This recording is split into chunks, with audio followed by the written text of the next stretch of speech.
बेटी को इंसाफ supreme court की तरफ से देखिए स्वतः संज्ञान लिया गया। लेकिन इसी बीच एक बड़ी खबर सामने आ रही है। कोलकाता रेप मर्डर केस की जांच जो वो तेज होते हुए इस वक्त नजर आ रही है और आपको ये भी बता एक बड़ा अपडेट सामने आया।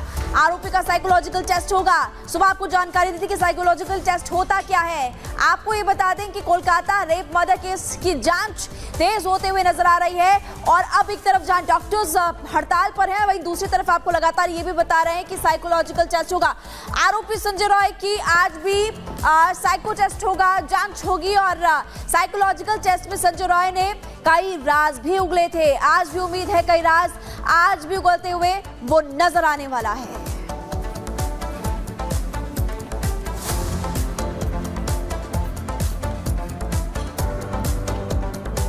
तो आरोपी संजय रॉय आज भी उसका साइको टेस्ट किया जाएगा, साइकोलॉजिकल टेस्ट होगा उसकी मनोवैज्ञानिक स्थिति को जानने के लिए। कल भी टेस्ट हुआ था। सीबीआई लगातार जांच में जुटी है। पॉइंटर्स के जरिए आपको अपडेट भी बता देते हैं पूरे मामले में। कोलकाता कांड का अपडेट, सुप्रीम कोर्ट ने मामले का स्वतः संज्ञान लिया है और बताया जा रहा है 20 अगस्त को सुनवाई भी होनी है। पूर्व प्रिंसिपल से आज फिर सीबीआई की पूछताछ होगी। कल भी पूछताछ की गई थी। आरोपी संजय रॉय का फिर से साइकोलॉजिकल टेस्ट होगा, कल भी हुआ था। पश्चिम बंगाल के राज्यपाल केंद्र को रिपोर्ट सौंपने की बात कही जा रही है। सौंपेंगे 71 पद्म हस्तियों ने माफ कीजिए पीएम मोदी को चिट्ठी भी लिखी है इस पूरे मामले को, क्योंकि गंभीर मामला है उसको देखते हुए प्रधानमंत्री को चिट्ठी पत्र लिखा गया है और बोला गया है कि इस पूरे मामले में जल्द से जल्द कार्रवाई होनी चाहिए। इसलिए राज्यपाल रिपोर्ट केंद्र को सौंपने वाले हैं। दूसरी ओर सीबीआई लगातार जांच में जुटी हुई है। कल पूर्व प्रिंसिपल से भी पूछताछ हुई। 3D मैपिंग का भी इस्तेमाल किया जा रहा है। देखिए, एक तरफ आपको कोलकाता कांड अपडेट बता रहे हैं, लेकिन इस पूरे मामले को लेकर आपको बता दें कि पूर्व प्रिंसिपल से आज भी पूछताछ होने वाली है। लगातार उससे भी पूछताछ की जा रही है। एक बड़ी खबर आपको बता दें कि पूछताछ की जाएगी। संदीप घोष से आज कई सवाल पूछे जाएंगे। सवालों की लंबी फहरिस्त तैयार की गई है।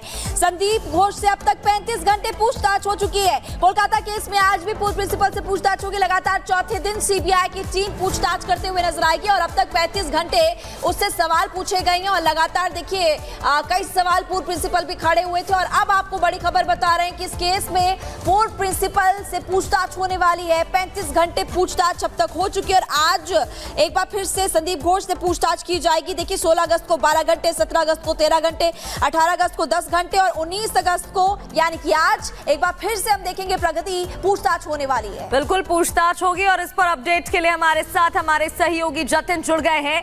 जतिन, चौथा दिन है, 30 जो संदिग्ध बताए गए उनसे पूछताछ हो रही है। सीबीआई लगातार जांच में जुटी हुई है। 3D मैपिंग का इस्तेमाल किया जा रहा है। आज क्या कुछ कदम उठाया जाएगा?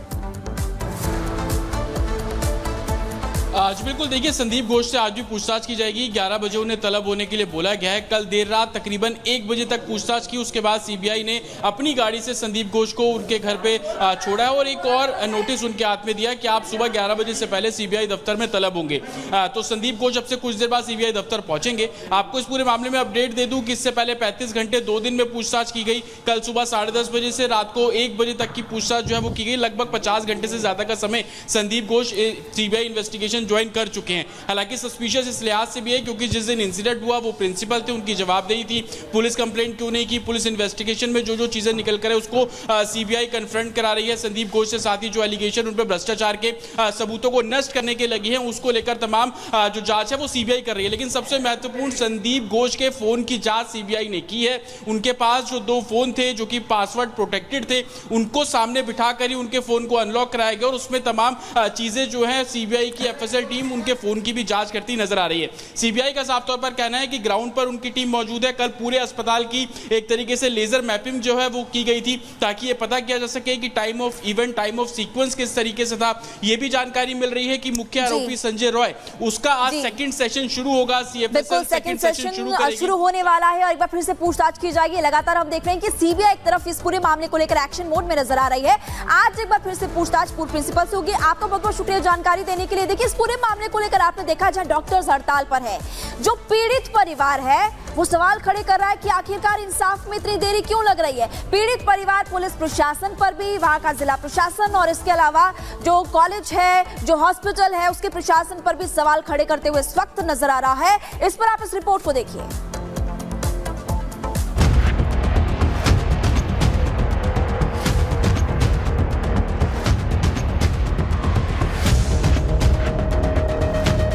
बंगाल रेप मर्डर को लेकर देश भर में गुस्सा है। पिछले एक हफ्ते से देश भर के डॉक्टर प्रदर्शन कर रहे हैं। डॉक्टर्स की पहली मांग यही है कि लेडी डॉक्टर के साथ हुए गुनाह की पूरी सच्चाई सामने लाई जाए।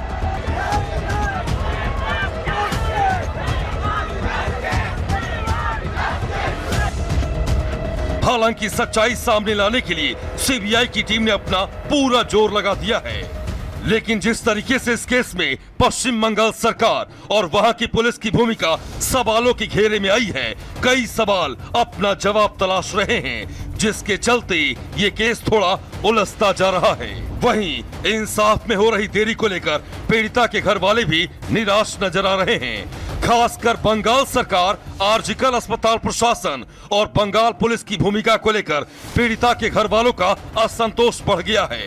उन्होंने जांच के नतीजों में हो रही देरी को लेकर बंगाल सरकार की मशीनरी पर गंभीर सवाल खड़े किए हैं। एकदम हम लोग का डिपार्टमेंट का कोई नहीं और कॉलेज का कोई हमारा साथ कोऑपरेट नहीं किया। यही तो दिक्कत है हम लोगों का, जो डिपार्टमेंट पूरा इसलिए इन्वॉल्व है इसमें। बेशक अपनी बेटी को खो चुके पिता की नाराजगी जायज है, वहीं इस मामले को लेकर रविवार को भी सीबीआई की टीम पूरे एक्शन मोड में नजर आई। सीबीआई की टीम ने रविवार को आरोपी संजय रॉय की मनोस्थिति समझने के लिए उसका साइकोलॉजिकल टेस्ट किया और ये जानने समझने की कोशिश करती रही कि आरोपी ने जिस तरह से इस अपराध को अंजाम दिया, उसे लेकर उसकी मानसिकता क्या है और इस वक्त उसके दिमाग में क्या चल रहा है। इतना ही नहीं, सीबीआई की टीम ने रविवार को आरजीकर मेडिकल कॉलेज और अस्पताल के इमरजेंसी वार्ड की 3D लेजर मैपिंग भी की, ताकि इसके जरिए इकट्ठा किए गए सबूतों की कड़ियों को जोड़ा जा सके। आप सोच रहे होंगे कि आखिर सीबीआई की टीम को 3D तकनीक के जरिए आखिर यहाँ से क्या हासिल हुआ होगा। तो आपको बता दें, दरअसल सीबीआई इस केस में हर छोटी से छोटी चीजों की तलाश में जुटी है, ताकि सारे सुरागों की कड़ियों को जोड़कर सच्चाई सामने लाई जा सके। इसलिए सीएफएसएल की टीम ने 3D मैपिंग के जरिए इमरजेंसी वार्ड के हर कोने को कैप्चर किया। दीवार से दीवार तक की 360 डिग्री की तस्वीरें ली गई। दीवार से कमरे में मौजूद किस चीज की कितनी दूरी है, ये कैप्चर किया गया। कैमरे के फोटोग्रामेटिक एनालिसिस के लिए खास जगहों को कैप्चर किया। आपकी जानकारी के लिए बता दें कि इस खास तकनीक के जरिए 3D मैपिंग तकनीक और इसमें इस्तेमाल होने वाला कैमरा इतना पावरफुल होता है कि अगर खून का एक छोटा सा छींटा भी अगर कमरे में मौजूद हुआ तो उसे कैप्चर किया जा सकता है। अब सवाल है कि सीबीआई की टीम इस मामले में 3D तकनीक का सहारा क्यों ले रही है। तो आपको बता दें कि दरअसल कोलकाता के आरजीकर मेडिकल कॉलेज के जिस कमरे में लेडी डॉक्टर के साथ बर्बरता की गई, बीते रविवार को हॉस्पिटल के उसी इमरजेंसी वार्ड में आधी रात को भीड़ ने जमकर तोड़फोड़ की थी। लिहाजा सीबीआई ये मानकर चल रही है कि यहाँ सबूत मिटाने की कोशिश की गई है। इसलिए गुनाहगारों की गर्दन तक पहुँचने के लिए सीबीआई हर वो सुराग जुटा रही है जो अदालत में गुनाह और गुनाहगार का कच्चा चिट्ठा खोलकर उसका अपराध स्टैब्लिश कर सके। Bureau report, Republic Bharat. तो कोलकाता रेप मर्डर कांड में अब 3D मैपिंग का इस्तेमाल किया जा रहा है। रिपोर्ट हमने आपको दिखाई कि कैसे इसका इस्तेमाल किया जाता है। अस्पताल की मैपिंग और कई सबूत मिलने की आशंका। कोलकाता रेप मर्डर कांड में 3D लेजर मैपिंग का इस्तेमाल तो हो रहा है, लेकिन क्यों इसका इस्तेमाल किया जा रहा है? क्योंकि तोड़फोड़ हुई थी और ऐसे में उम्मीद है कि जो भी निशान जो मिलना मुश्किल है सबूत मिटाने के बाद वो आसानी से मिल जाएंगे। हॉस्पिटल के इमरजेंसी वार्ड की मैपिंग की जा रही है, खास तौर पर उस वार्ड की जहां पर इस घटना को अंजाम दिया गया। सीबीआई हर छोटी सी छोटी डिटेल खंगाल रही है, चीजों की तलाश कर रही है। 3D मैपिंग, 3D लेजर मशीनों से कोना कोना कैप्चर किया जा रहा है, कुछ भी छूट ना जाए ये कोशिश की जा रही है। अस्पताल की मैपिंग के लिए अब सारी व्यवस्था सीबीआई की टीम कर चुकी है। तो बता रही थी कि कैसे सीबीआई इस पूरे मामले की जांच पड़ताल इस वक्त कर रही है, लेकिन पीड़ित पिता कह रहे हैं कि ममता सरकार इस पूरे मामले में ढिलाई बरत रही है और लगातार ममता सरकार पर वो निशाना भी साध रहे हैं। आपको सुनवाते हैं उनकी तरफ से क्या कुछ कहा गया। कोई